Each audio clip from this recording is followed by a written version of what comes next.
SA Rugby CEO confident global calendar breakthrough is closer than ever. South African Rugby CEO Rian Oberholzer believes the sport is closer than it has ever been to agreeing on a long-discussed global rugby calendar, with a crucial meeting scheduled for next month that could finally bring alignment between club and international competitions. For decades, rugby's fragmented calendar, split between the northern and southern hemispheres, international windows, and powerful domestic leagues, has been viewed as one of the sport's biggest structural problems. Now, according to Oberholzer, the conditions may finally be right for meaningful change. Reports earlier this week from Midi Olympique suggested that senior figures from across the game will gather in mid-February for what has been described as the first credible attempt to align the global rugby schedule.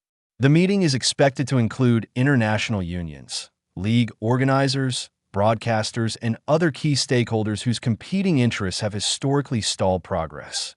Radical proposal on the table. One of the most eye-catching proposals reportedly under discussion is the idea of moving the Rugby Championship into the same window as the Six Nations, with the Northern Hemisphere tournament delayed by a fortnight to accommodate the shift. Such a move would represent a seismic change to the traditional rhythm of the rugby year. It would bring the sport's two flagship international competitions into direct alignment for the first time, effectively synchronizing peak test rugby across hemispheres. The discussions on behalf of the SANZAAR nations, Argentina, Australia, New Zealand, and South Africa, are set to be led by former Los Pumas scrum half Agustín Pichot, a longtime advocate for structural reform and a former vice chairman of World Rugby. Pichot has repeatedly argued that rugby cannot continue to operate in disconnected hemispheres if it wants to grow globally, protect players, and create coherent commercial value. We have a good chance this time. While global calendar talks are nothing new, Oberholzer insists that this meeting feels fundamentally different from previous attempts, and that there is genuine optimism that progress can finally be made. Speaking on the Rapport Prat Sport podcast, the SA Rugby CEO outlined why he believes an agreement is now more achievable than ever before. In the past, when we last talked about it seriously, New Zealand was the biggest challenge, Oberholzer explained. Australia is now on board. We still need to do work with New Zealand, but the environment has changed. According to Oberholzer, Australia's shift in stance represents a significant breakthrough. Historically, resistance from Australia and New Zealand, particularly concerns around Super Rugby scheduling, domestic competitions, and broadcast contracts, have made alignment difficult. This time, however, there appears to be greater recognition that the existing model is unsustainable. We have a good chance of getting through this time, Oberholzer continued. I think New Zealand also understands that there are more solutions and positivity than negativity when it comes to changing the seasons. Super Rugby could also be moved. One of the knock-on effects of a global calendar would be the potential restructuring of Super Rugby Pacific, which may need to move later in the year and operate more like Northern Hemisphere club competitions. Such a shift would be complex. Super Rugby's current schedule is deeply intertwined with domestic seasons, international windows, and long-term broadcasting agreements. Any movement would require renegotiation with broadcasters, sponsors, and unions across multiple countries. Oberholzer acknowledged these challenges, noting that existing broadcast deals remain one of the biggest hurdles to reaching consensus. Broadcasting contracts are a reality, he said. They make any agreement difficult, but not impossible. Despite these obstacles, the SA Rugby chief remains optimistic that compromise is achievable if all parties accept that long-term sustainability must take precedence over short-term convenience. What makes this meeting different? Perhaps the most significant change this time around is who will be in the room. In the past, discussions around a global calendar have largely been driven by national unions and World Rugby. According to Oberholzer, this upcoming meeting is different because club competitions and league administrators will also be directly involved. I'm hopeful that it will happen, he said. It's also the first time that the different leagues we play in are starting to form part of the conversation. The top 14, Premiership Rugby, the United Rugby Championship, and others. This inclusion is critical. Domestic leagues wield enormous influence through player contracts, commercial rights, and fan engagement. Without their buy-in, any attempt at calendar reform is effectively dead on arrival. There's a much larger group of people talking about how important one season is, Oberholzer added. It's become so big that you can no longer ignore it. A win-win for club and country. Historically, a global calendar has been framed primarily as an international rugby benefit. However, the involvement of club competitions suggests the current discussions are aimed at finding a mutually beneficial compromise. Oberholzer believes that a unified season could unlock advantages for both club and country. You buy time and have better rest periods for your players, he explained. And that's good for everyone.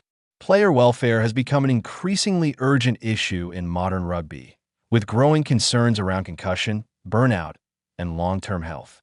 A fragmented calendar has often resulted in players being shuttled between club and international duty with minimal downtime. For South Africa, in particular, a global season could offer unique advantages. If we are selfish as South Africa, it works fantastically because we have one foot in the north, Oberholzer said, referencing the Springboks' participation in the United Rugby Championship and European competitions. Strategic benefits for the Springboks under the proposed alignment, playing the Rugby Championship closer to the Six Nations window, could open up valuable space later in the year for South Africa. If we play the Rugby Championship in a time slot closer to the Six Nations, it opens up weekends for us later in the year.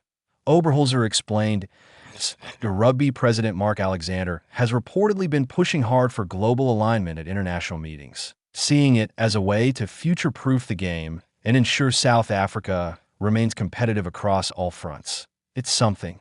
I know Mark Alexander is pushing very hard, Oberholzer said, to ensure that we can look at one global season. Flexibility at the end of the season. One of the most appealing aspects of a global calendar is the potential flexibility it could create towards the end of the rugby year. If we get a global season, maybe we can have a few weeks open towards the end of the season, Oberholzer suggested. Then we can sit down and see how we best fit the competitions in. Such flexibility could allow for exhibition matches, emerging competitions, rest periods, or commercial opportunities without overloading players. I'm not saying it's going to happen, he cautioned, but at least there's an opportunity to have a look at it. Rassie Erasmus backs the idea. Springboks head coach Rassie Erasmus is one of the most prominent figures in world rugby to recently throw his weight behind the idea of a global calendar. Speaking after the announcement of rugby's greatest rivalry series, Erasmus outlined why alignment will be transformative for coaches and players alike. It will be fantastic if we can all play the Rugby Championship when the Six Nations is on, Erasmus said. It will be so much easier to know other teams, to be all aligned. Erasmus also highlighted the performance inconsistencies caused by the current structure. Not having some countries flat in June and others peaking in November, and then we are flat in November, makes it very difficult, he explained. Consistency in law changes and performance. Another major benefit identified by Erasmus is the potential for greater consistency in law changes and interpretations. Law changes or variations will be so much easier to implement right across the board, he said, because all competitions start at the same time.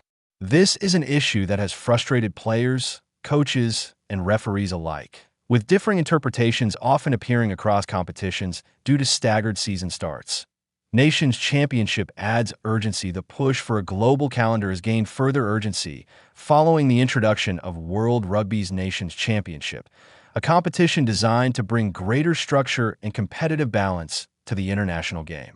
The new tournament has already highlighted the tension between club and country, particularly with France expected to field a weakened squad for the opening round due to top 14 commitments. Such compromises underline the risks of continuing with a fragmented calendar and the potential benefits of alignment, a defining moment for the game. With momentum building, key stakeholders engaged, and influential voices calling for change. Next month's meeting could represent a defining moment for rugby's future.